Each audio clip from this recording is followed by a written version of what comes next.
আপনি কি কখনো একা বসে নিজের মনে এই প্রশ্নটা করেছেন, কিন্তু কাউকে বলতে পারেননি?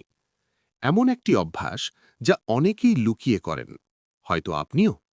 আর ঠিক সেই কারণেই আপনার মনে বারবার একটা ভয় কাজ করে, আমি কি ভুল করছি? ৬০ বা ৭০ বছর বয়সে এসে যখন শরীর আগের মতো থাকে না, তখন এই প্রশ্নগুলো আরও গভীর হয়ে যায়। এটা কি আমার শরীরের জন্য ভালো, নাকি আমি অজান্তেই নিজের প্রস্টেটের ক্ষতি করে ফেলছি? ডাক্তাররা আসলে কি বলেন, সত্যিটা কি? সবচেয়ে বড় সমস্যা হলো এই প্রশ্নগুলো আমরা কারোর সাথে শেয়ার করি না। লজ্জা, সংকোচ আর সমাজের ভয়ের কারণে সবকিছু চেপে রাখি। আর ঠিক সেই অজানাই ধীরে ধীরে আমাদের ভুল পথে নিয়ে যায়। আজকের ভিডিওতে আমরা সেই চুপচাপ লুকিয়ে থাকা সত্যিটা সামনে আনব। এমন কিছু তথ্য জানব যা হয়তো আপনি আগে কখনো শোনেননি। আর এই ভিডিওটি শেষ পর্যন্ত দেখলে আপনি শুধু আপনার প্রশ্নের উত্তরই পাবেন না, বরং নিজের শরীর সম্পর্কে এমন এক সচেতনতা তৈরি হবে যা হয়তো আপনার পুরো জীবনযাপনটাই বদলে দিতে পারে। ভিডিওটি শুরু করার আগে একটা গুরুত্বপূর্ণ কথা পরিষ্কার করে দিতে চাই। আজ আমরা যে বিষয়টি নিয়ে কথা বলবো, সেটি কিছু মানুষের কাছে একটু সংবেদনশীল মনে হতে পারে। কিন্তু আমি আগেই বলে রাখছি, এই বিষয়টি নিয়ে লজ্জা পাওয়ার বা খারাপভাবে ভাবার একদমই কিছু নেই। কারণ এটি মানুষের স্বাভাবিক একটি শারীরিক ও মানসিক বিষয়, এবং বিশেষ করে বয়স বাড়ার সাথে সাথে এই বিষয়ে সঠিক তথ্য জানা খুবই জরুরি। এই ভিডিওটি শুধুমাত্র আপনাদের সচেতন করার উদ্দেশ্যে তৈরি করা হয়েছে, যাতে আপনারা সঠিক তথ্য জানেন এবং নিজের স্বাস্থ্যের জন্য সঠিক সিদ্ধান্ত নিতে পারেন। তাই অনুরোধ থাকবে, এটিকে খোলা মনে দেখবেন এবং ভুলভাবে নেবেন না। বয়স বাড়ার সাথে সাথে আমাদের শরীরে অনেক পরিবর্তন আসে। হরমোন কমে যায়, বিশেষ করে পুরুষদের ক্ষেত্রে টেস্টোস্টেরন লেভেল ধীরে ধীরে কমতে থাকে। এর ফলে যৌন ইচ্ছা কমে যেতে পারে। আবার অনেক ক্ষেত্রে উল্টো, মানসিক চাপ বা একাকিত্বের কারণে এই ইচ্ছা বেড়েও যেতে পারে। এছাড়া রক্ত সঞ্চালন কমে যায়, নার্ভের কার্যক্ষমতা কমে যায় এবং প্রস্টেট গ্রন্থির আকার বড় হতে শুরু করে, যাকে আমরা বিপিএইচ বা বিনাইন প্রস্টেটিক হাইপারপ্লেসিয়া বলি। এই অবস্থায় যৌন স্বাস্থ্য নিয়ে সচেতন হওয়া খুবই জরুরি। সেকশন 1, হস্তমৈথুন কি এই বয়সে স্বাভাবিক? প্রথমেই একটা বিষয় পরিষ্কার করে নিই। হস্তমৈথুন কোনো অস্বাভাবিক বা লজ্জার বিষয় নয়। এটা মানুষের স্বাভাবিক একটি আচরণ, এবং বয়স বাড়লেও এটা বন্ধ হয়ে যাবে এমন কোনো নিয়ম নেই। অনেক ডাক্তারই বলেন, যদি এটা নিয়ন্ত্রিতভাবে করা হয় তাহলে এতে কোনো সমস্যা নেই। বরং অনেক ক্ষেত্রে এটি মানসিক চাপ কমাতে সাহায্য করে, ঘুম ভালো করতে সাহায্য করে এবং শরীরে একটা রিল্যাক্সেশন দেয়। সেকশন 2, সম্ভাব্য উপকারিতা। এখন আসি এমন একটি অংশে যেটা শুনে অনেকেই অবাক হয়ে যান। এই বয়সে হস্তমৈথুন কি সত্যিই কোনো উপকার করতে পারে? সঠিকভাবে সীমার মধ্যে করা হলে হ্যাঁ, কিছু ক্ষেত্রে এর উপকারও থাকতে পারে, এবং এই বিষয়টা বোঝা খুবই জরুরি। প্রথমত প্রস্টেটের স্বাস্থ্যের কথা বলি। আমাদের শরীরের এই ছোট্ট গ্রন্থিটা বয়স বাড়ার সাথে সাথে নানা সমস্যার কেন্দ্র হয়ে ওঠে। অনেক গবেষণায় দেখা গেছে, যদি নিয়মিতভাবে বীর্যপাত হয় তাহলে প্রস্টেটের ভেতরে জমে থাকা কিছু ক্ষতিকর পদার্থ বা টক্সিন ধীরে ধীরে বেরিয়ে যেতে পারে। সহজ ভাষায় বলতে এটা এমন, যেমন একটা জায়গায় যদি দীর্ঘদিন কিছু জমে থাকে তাহলে সেটি পরিষ্কার না করলে সমস্যা বাড়ে।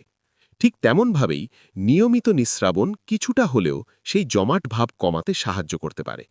তবে মনে রাখতে হবে, এটা কোনো ওষুধ নয়, বরং একটি সহায়ক প্রক্রিয়া যা কিছু ক্ষেত্রে উপকার দিতে পারে।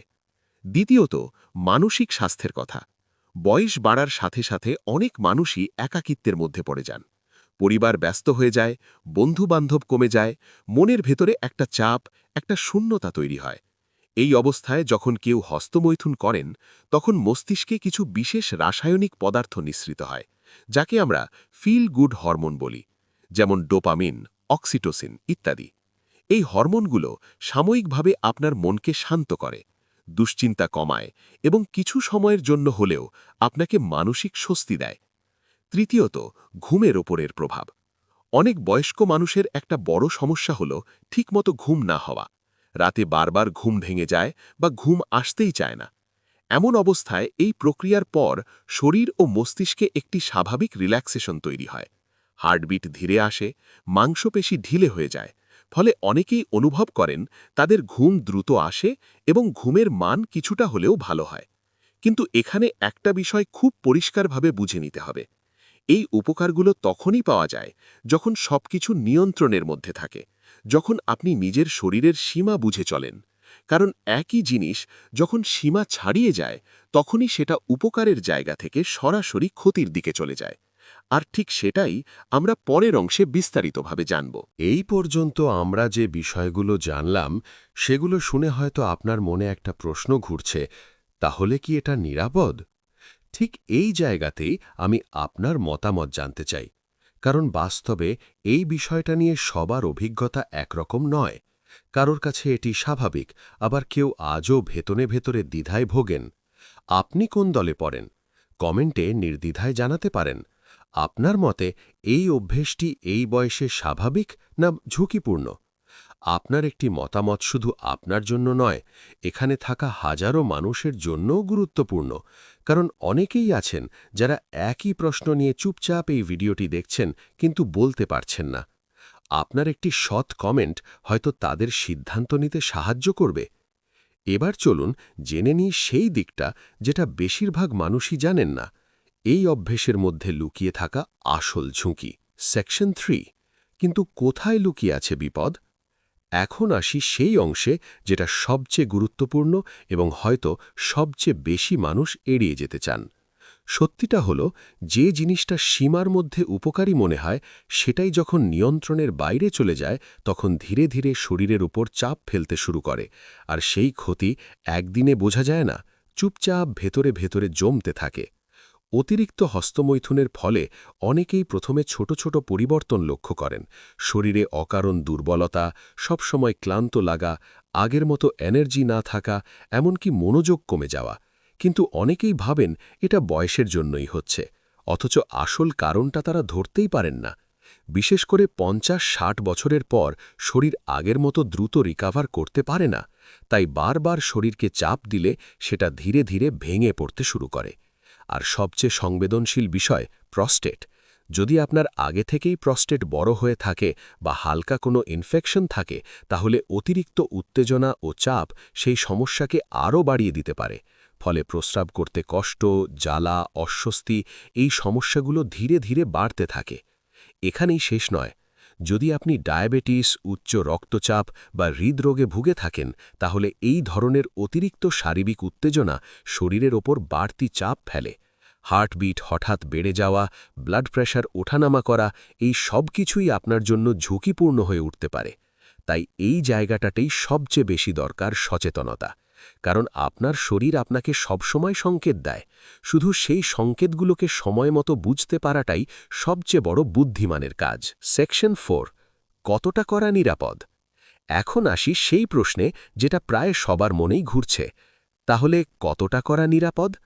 সত্যি কথা বলতে এর কোনো নির্দিষ্ট সংখ্যা নেই। কারণ প্রত্যেক মানুষের শরীর আলাদা, সহনশক্তি আলাদা এবং স্বাস্থ্য পরিস্থিতিও আলাদা। আপনার জন্য যেটা স্বাভাবিক সেটাই অন্য কারোর জন্য বেশি বা কম হতে পারে। তাই এখানে সবচেয়ে বড় গাইডলাইন হলো আপনার নিজের শরীরের সংকেত। আপনি যদি লক্ষ্য করেন এই কাজের পর আপনার শরীর দুর্বল লাগছে, অস্বাভাবিক ক্লান্তি আসছে, তাহলে এটা পরিষ্কার ইঙ্গিত আপনি হয়তো সীমা ছাড়িয়ে যাচ্ছেন। কিন্তু যদি আপনি স্বাভাবিক থাকেন, কোনো অস্বস্তি না হয়, শরীর বা মনের ওপর কোনো নেতিবাচক প্রভাব না পড়ে, তাহলে বুঝবেন আপনি এখনও নিয়ন্ত্রণের মধ্যেই আছেন। মনে রাখবেন, এই বয়সে কতবারের চেয়ে বেশি গুরুত্বপূর্ণ হল আপনার শরীর কিভাবে প্রতিক্রিয়া দিচ্ছে।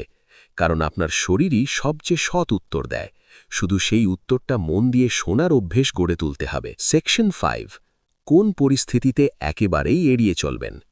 কিছু পরিস্থিতিতে এই অভ্যেসটা এড়িয়ে চলাই ভালো।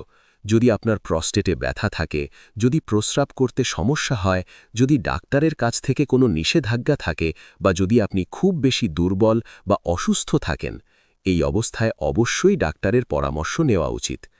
একটা বিষয় অনেকেই ভুলে যান, মানসিক স্বাস্থ্য। অনেক বয়স্ক মানুষ এই বিষয় নিয়ে অপরাধ বোধে ভোগেন। ভাবেন এই বয়সে এটা কি ঠিক? কিন্তু মনে রাখবেন, আপনি যদি কাউকে ক্ষতি না করেন এবং নিজের শরীরের সীমা বুঝে চলেন, তাহলে এটা নিয়ে অপরাধবোধের কোনো কারণ নেই, বরং অতিরিক্ত চিন্তা বা অপরাধবোধই শরীরের জন্য বেশি ক্ষতিকর। তাহলে আজকের ভিডিও থেকে আমরা কি শিখলাম? হস্তমৈথুন নিজে খারাপ নয়, কিন্তু অতিরিক্ততা এবং ভুল সময়েই সমস্যা তৈরি করে। আপনার শরীরের কথা শুনুন, নিজের সীমা বুঝুন এবং প্রয়োজনে অবশ্যই ডাক্তারের পরামর্শ নিন, কারণ এই বয়সে সবচেয়ে গুরুত্বপূর্ণ হল সুস্থ থাকা, শান্তিতে থাকা এবং নিজের জীবনটা উপভোগ করা। এই ভিডিওটি যদি আপনার কাজে লাগে তাহলে অবশ্যই লাইক করবেন, আর এমন গুরুত্বপূর্ণ স্বাস্থ্য তথ্য পেতে আমাদের চ্যানেলটি সাবস্ক্রাইব করতে ভুলবেন না। আর কমেন্টে অবশ্যই জানাবেন আপনি এই বিষয়ে আগে কি ভাবতেন আর এখন কি ভাবছেন। ধন্যবাদ।